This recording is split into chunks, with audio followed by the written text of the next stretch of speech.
All right, hello, ladies and gentlemen. So today I am talking about professional training programs for hikers, trekkers, and backpackers.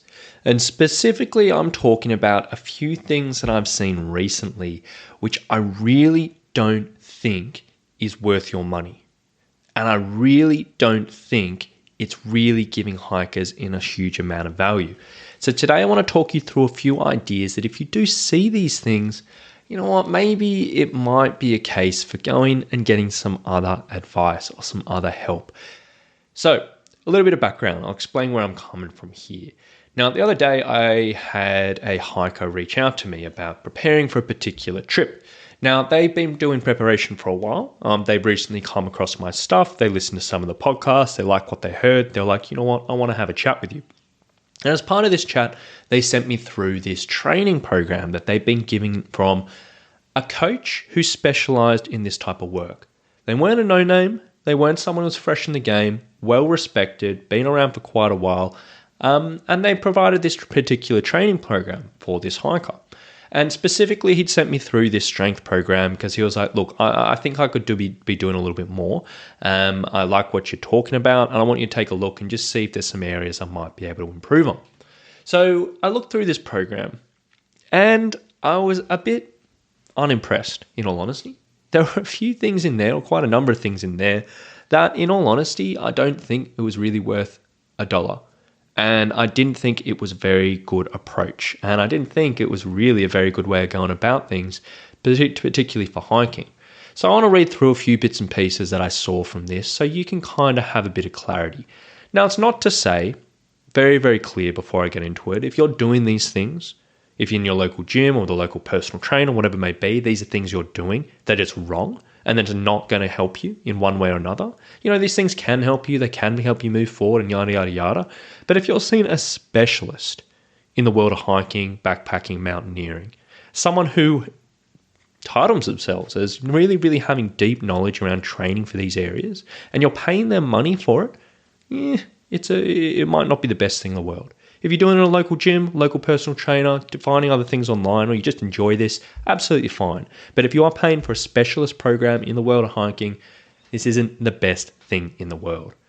So, first and foremost from all of that is if you've chat with a coach and you've had a chat with them, they personalize something for you, and they've sent you through your program, and it's literally just a PDF with a whole bunch of written descriptions and maybe a link or two, you know what? Probably isn't really worth your money. You know, we're living in 2021 these days. You know, training apps, they're not very difficult to have. Having clear format is not very difficult to have. And I would say if you're just getting a PDF from someone and you're paying money for it, it's probably you could do better. If you're getting it for free, or if it's just a supplement to what you're doing in person with a trainer, that's fine. But if you're specifically getting a program and it's just a Word document that's been turned into a PDF with some written descriptions, I honestly think you could get a little bit better from there. Now, I personally use a training app because I think that works quite well for my clients. They log into the app, they see the workouts, there's videos, descriptions, everything they need. I know other coaches use Google Sheets or Excel spreadsheets, and they can be done really, really well. But if it's just a PDF, I don't think it's particularly good. So that's first number one. Number two, and this is a really big thing in the fitness industry. I see it all the time at the moment. Very, very popular. A lot of people do it. And again, it's fine if you do it in a local gym, but if you're paying for a specialist, you could probably see better, is if you just have a laundry list of exercises where it just says, first you're going to do 100 squats, then you're going to do 100 sit-ups, then you're going to do 100 lunges, and you work through like that. You have to do 100 in a row, 100 in a row, 100 in a row, and you just work through a workout like that. That is not a smart way of training. It can be fun, don't get me wrong. It can feel tough, don't get me wrong. If you do it in a group environment, it might be a good way to get around the community or whatever it may be. But if you're paying for a specialist program, just doing 100 of this, then 100 of that, then 100 of that, it's not a program. It's just a mix mash of exercises. And if you've seen that on a program you paid for, you probably could be doing better. The third thing I've seen, and I see it all the time again, is if your core training is just pretty much predominantly doing sit-ups or crunches.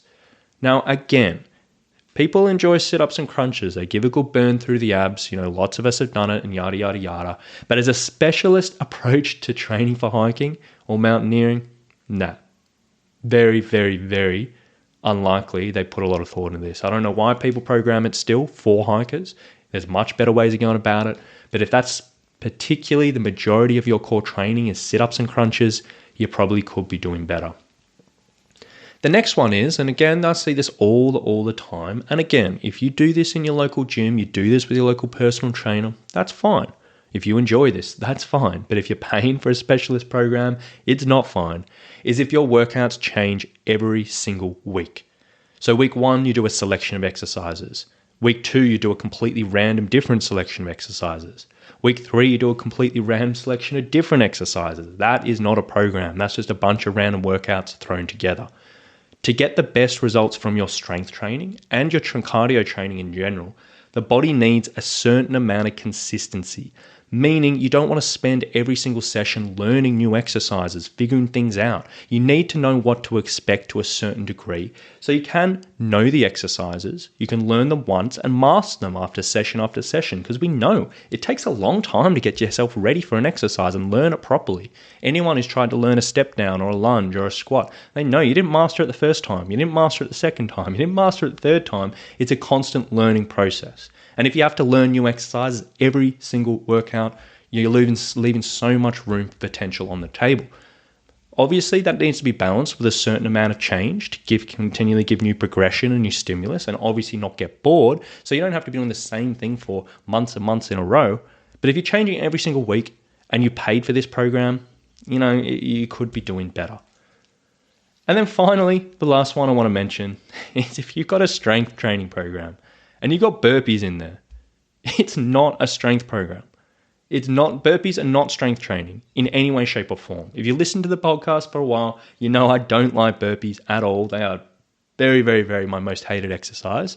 However, saying that, I know a lot of people enjoy them. And that's absolutely fine. If you enjoy burpees for whatever reason, that's fine to have them in your training. But don't confuse them with strength training. They are not strength training. They are a cardiovascular exercise. They can go in your cardio sessions. You might use them as a cardio finisher if you really want to get huffed and puffed to the strength session. But if they're mixed up, intermingled with your strength exercises, you could be doing much, much better.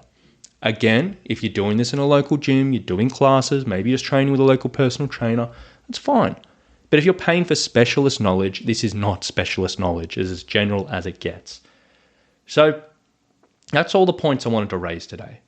And, as much as this is just a bit of a venting session for me, just seeing some things that really, really grind my gears, for you, if you're in the situation where you are looking to buy a specialist training program, you're looking to get personalized help towards adventures or advanced knowledge to best help you on the trail, if you see these things in the program that gets given to you, you honestly could be doing better. And I honestly would urge you to go seek help somewhere else, whether it's from me, whether it's from another specialist who might do another good job, that's absolutely fine. But just know, if you're seeing those things from a specialist approach, you're not getting your money's worth, in all honesty. So, hope that gives you a little bit of insight today. Hope that gives you a few ideas. Now, if you were listening to this and you're like, you know what, actually, this sounds a bit familiar. I do want a few different ideas. Maybe I want a bit of a different approach. But you know what, maybe I'm not so ready to reach out to you, Rowan, for personalized help. If you just want to get some ideas around this to sort of mix things up or maybe get a bit of extra direction, come and join the Training for Hiking and Trekking Facebook group if you're not a part already. Come and join that group. Post up in the group what your concern is. Say, look, all I'm doing is sit-ups and crunches. What are some other core exercises? Or how many times should I repeat this workout? Or, what can I do instead of this 100 workout or whatever it may be? Or what can I do instead of a burpee? Any of those questions or absolutely anything, come in the group, post it up. I'm more than happy to give direction. I love talking about this stuff. I love helping hikers, and I really would love to help you too. So whether it's ever one day you come towards one of my paid programs or just join the group, that's absolutely fine. But if you do want to find that group, pop the question up, get involved. It's the Training for Hiking and Trekking Facebook group. I'll leave a link in the show notes below. So thank you so much for listening today. Hope you got a bit out of it. Hope you got a bit of insight. Have a lovely day, and we'll talk to you soon. Bye.